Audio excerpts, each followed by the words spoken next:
একজন বৃদ্ধ মানুষ খ্রিস্টান পণ্ডিত, এই মানুষটায় দ্বারায় বলতেছে, জাহাপনা আমাকে একটু সুযোগ দিবেননি, আমি আরবি ভাইটারে কয়েকটা প্রশ্ন করব।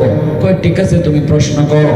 ওই খ্রিস্টান পাদ্রী ডাক দেয়া কয়, ভাই আমি আপনার একটা প্রশ্ন করি, বাড়ি কই কইছেন? কই বাড়ি মক্কায়। মুহাম্মদুর রাসূলুল্লাহরে চিনেন? কয় হ্যাঁ। যেই রাতের ঘটনাই নেই, এই ঘটনা যেই রাতে ঘটছে এই রাতটা আপনার মনে আসেনি?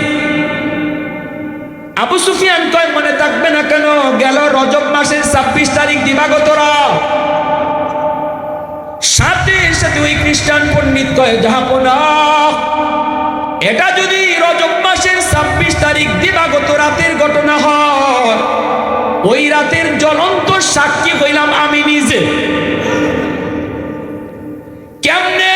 কই আমি মসজিদে আকসার খাদেম, এশার নামাজের পর, ওই রাত্রে এশার নামাজের পর আমি সবগুলি দরজা জানালা বন্ধ করেছি, কিন্তু মেইন দরজাটা বন্ধ করতে পারি নাই। হাজারো চেষ্টার পরও দরজা বন্ধ করতে পারি না। 12 মানুষজন নিয়ে আসলাম, সবাই মিলে চেষ্টা করি, দরজা লাগে না। মনে হয় উপর থেকে পাহাড় চাপা দিয়া কেউ রাখছে, মনে হয় কারো আদেশে দরজাটা নড়ে না, অনেক শক্ত হয়ে আছে। কলকবজা কোথাও আটকে আছে কিনা মিস্ত্রি আইনে আমি দেখলাম, না না কলকবজাও কোথাও আটকে নাই গো। আমরা চেষ্টা করলাম কিন্তু দরজা লাগাইতে পারি না। আমি বাধ্য হয়ে দরজাটা খোলা রাখতেই চলে গেছি। ফজরের আগে আগে আমি দৌড়ে মসজিদ আকসায় আসছি, দরজা বন্ধ করতে পারি নাই গো। আইসা দেখি মসজিদে আকসার সামনে বালুর উপরে হাজার হাজার মানুষের পায়ের দাগ। আমি তাকে দেখি একটা পাথরের মধ্যে রশি বাঁধা, আর রশির মাথার মধ্যে একটা চতুষ্পদ জানোয়ারের পায়ের ছবি। এরপরে আমি মসজিদের ভিতরে ঢুকলাম, ওই দরজা এশার নামাজের পরে লাগাইতে পারি নাই। ওই দরজার কাছে গেলাম, যায় দরজা যখন আস্তে করে লাগাইতে চাইলাম, অটো সহজে দরজাটা লেগে গেল। এশার পরে যেই দরজা আমরা অসংখ্য অগণিত মানুষও লাগাইতে পারলাম না। ফজরের সময় যায় দেখি দরজাটা অটো লাগতেছে, সহজে লাগতেছে, জোরাজুরি করে না। তখনই আমার বুঝ হয়েছে আল্লাহ পাক আজকে রাত্রে মসজিদে আকসায় কোনো না কোনো একটা ঘটনা ঘটাইছে। আল্লাহ, কেউ না কেউ মসজিদে আকসায় এসেছে, কেউ না কেউ মসজিদে আকসায় এসেছে, এজন্য আল্লাহর হুকুমে দরজা লাগাইতে পারি নাই। এতগুলি মানুষের পায়ের দাগ, এই দাগগুলি 1.25 লক্ষ পয়গম্বরগণের পায়ের দাগ। আর ওই যে চতুষ্পদ জানোয়ারের পায়ের ছবি, আমি আজও জানতাম না ওই জানোয়ারটা কি ছিল, ঘোড়া ছিল না গাধা ছিল, মানুষগুলি কারা ছিল। আজকে আমার প্রশ্নের জবাব খুলে গেল। আমি আজও পর্যন্ত এটা জানতাম না, এই জানোয়ারটাই হলো বুরাকের পায়ের দাগ।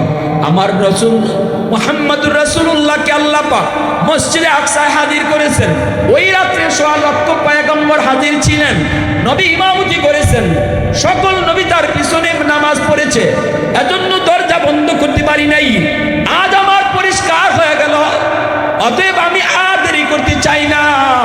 এই মুহূর্তে আমি কালেমা পড়ে মুসলমান হয়ে গেলাম। মুসলমানের আওয়াজে আল্লাহু আকবার, আরো জোরে আল্লাহু আকবার। এরপরে আমার নবী, মায়ার নবী, দয়ার নবীরে সপ্ত আকাশ পাড়ি দিয়ে আল্লাহর কাছে নিলেন। আল্লাহ কই, দোস্ত 50 ওয়াক্ত নামাজ তোমার উম্মতকে আমি নিজের হাতে দিছি। আল্লাহু আকবার। তুমি যেমন মেরাজ করেছো, তোমার উম্মত নামাজের মাধ্যমে আমার সাথে মেরাজ করব, নামাজের মাধ্যমে সে আমার সাথে কথা বলবো। এজন্যই নবীজি বলেছে, মুসাল্লি ইউনাজি রব্বা, নামাজি আল্লাহর সাথে কথা কয়। একটু কৌতো নামাজে কার লগে কথা কয়, একটু জোরে কও না, কার লগে কথা কয়। এজন্য শাহজালাল মজরুদ্দি ইয়ামুনি রহমতুল্লাহ আলাইহি এই যে মাজার মসজিদে একজন ইমাম ছিলেন, আজকে তিনি দুনিয়াতে নাই। হযরত মাওলানা আকবর আলী সাহেব রাহিমাহুল্লাহ বহুত বড় আল্লাহর ওলি ছিলেন। মুরব্বীরা হয়তো দেখেছেন, নাম শুনেছেন। ইনার সময় ইনি যখন এই শাহজালাল মসজিদের ইমাম, দরগা মসজিদের ইমাম, ওনার পিছনে নামাজ পড়তেছেন কাতিয়ার শেখ সাহেব হযরত মাওলানা আমিনউদ্দিন সাহেব রাহিমাহুল্লাহ।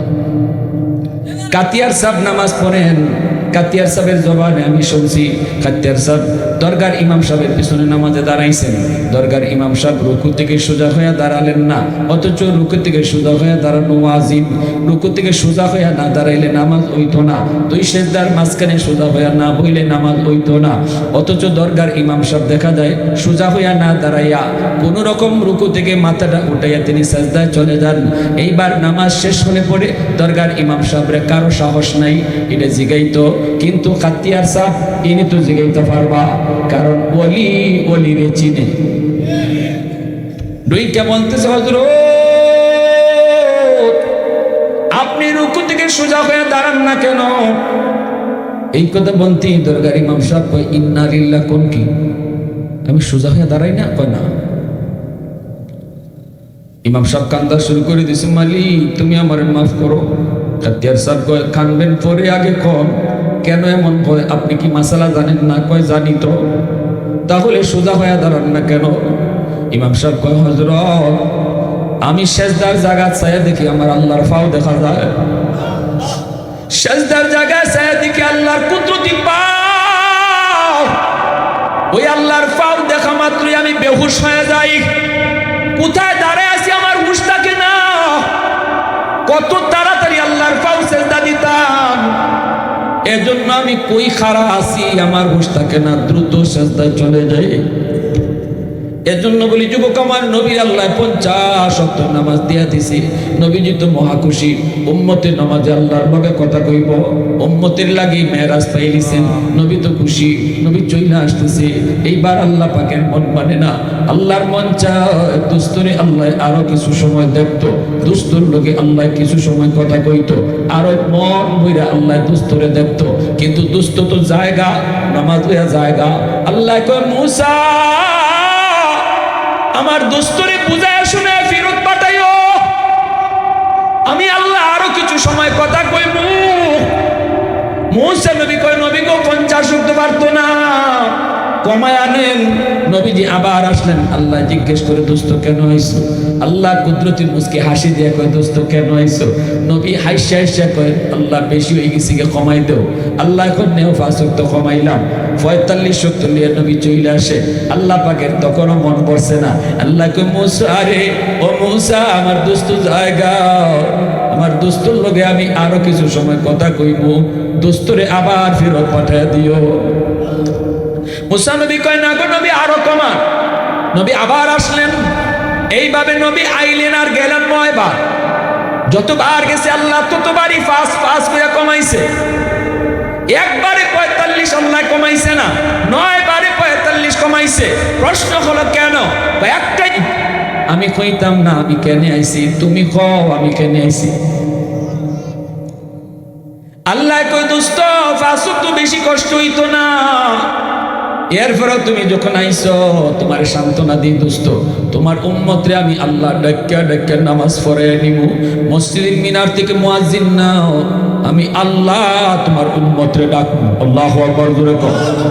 এ যুবক, মুয়াজ্জিন তোমারে ডাকে না, ডাকেন কিন্তু আমার আল্লাহ। আল্লাহু আকবার, আল্লাহু আকবার। আমি আল্লাহ বড়, আমি আল্লাহ বড়। বান্দা তোর দোকান ছোট, আমি আল্লাহ বড়। তোর ঘুমটা ছোট, আমি আল্লাহ বড়। বন্ধু ছোট, আমি আল্লাহ বড়। আয় আমার ডাকে আয়, আমার কুদরতি কদমে তুই সেজদা দিয়া যা। কিন্তু আমি আর আপনি যখন মসজিদে যাই না, তখন আল্লাহ পাকের কুদরতি কলিজায় ব্যথা লাগে। আল্লাহ পাক কষ্ট পায়, আল্লাহ কষ্ট পায়, কষ্ট পায়। আল্লাহ ডাক দিয়া কয় ইয়া আইয়ুহাল ইনসান মা গাররাকা বিরাব্বিকাল কারীম। ও বান্দা তোরে কে বুলায় দিছে? আমি দয়ালু মালিক থেকে কে তোরে বুলায় দিল? তোর মার পেটে তো কোনো বন্ধু তোর পাশে ছিল না রে, আমি আল্লাহই তোর বন্ধু হিসাবে কাছে ছিলাম। দুনিয়ায় আসার আগে আমি তোর রিজিক পাঠাইয়া দিছি তোর মার বুকে। তুই যাওয়ার আগে তোর মার বুকে আমি তোর রিজিক পাঠাইছি, এমন দুধ পাঠাইছি যেটা বেশি ঠান্ডাও না বেশি গরমও না। তোর দাঁত ছিল না, আমি তোরে দাঁত দিলাম। তোর হাত ছিল, শক্তি ছিল না, শক্তি আমি দিলাম।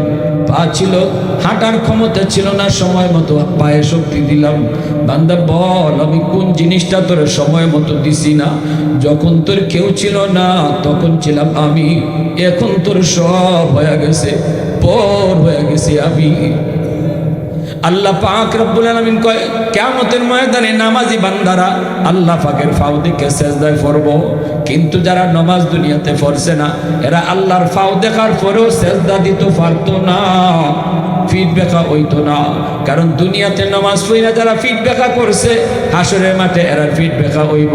ওয়া ইদা কিলা লাহুম রুকউ লা ইয়ারকাউন, আল্লাহ কইব রুকু করো, কিন্তু এরা রুকু করতে পারতো না। অতএব এই রজব মাসে আমরা সবক নিতাম, 5 ওয়াক্ত নামাজ যদি দুনিয়ায় পড়ি হাসরের মাঠে আল্লাহর ফাও দেখে আল্লাহর ফাও সেজদা করি দেইমু। আর যদি দুনিয়ায় নামাজ না পারো যুবক, হাসরের মাঠে আল্লাহর ফাও দেখার পরও সেজদা দিতে পারতায় না, চোখের পানির বদলে রক্ত বাইরিব, তবু আল্লাহ মায়া করতো না। 5 ওয়াক্ত নামাজ এখন থেকে রেগুলার পড়তাম। নিয়ত কার কার আছে একটু হাত উঠে আল্লাহর দেখা। আল্লাহ তুমি কবুল করো, সবাই কও আমিন, আরো জোরে কও আমিন। আজকে এই রজব মাস